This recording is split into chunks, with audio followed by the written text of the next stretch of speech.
ఎంత గొప్ప దేవుడు అంటే, యెహోవా అనే పేరు రాయాలంటేనంట వాళ్ళట స్నానం చేసి బట్టలు మార్చుకుని శుభ్రమైన బట్టలు ధరించుకుని వాళ్ళ దగ్గర ఉన్న పెన్ను తీసుకుని పెన్నుని 2-3 సార్లు కడిగి దాంట్లో క్రొత్త ఇంకు పోసి అప్పుడు యెహోవా అని రాసేవారు. ఏం రాసేవారండి?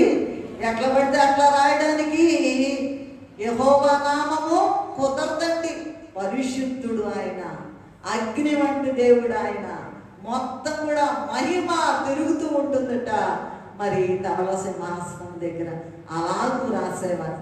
ఇంకో మాట, పిల్లలకి పాలిచ్చేటప్పుడంట సైన్యములకు అధిపతి యెహోవా పరిశుద్ధుడు పరిశుద్ధుడు పరిశుద్ధుడు అని 3 సార్లు చెప్పి పాలిచ్చాడు. ఎంత నిష్టో చూడండి. ఎక్కడన్నా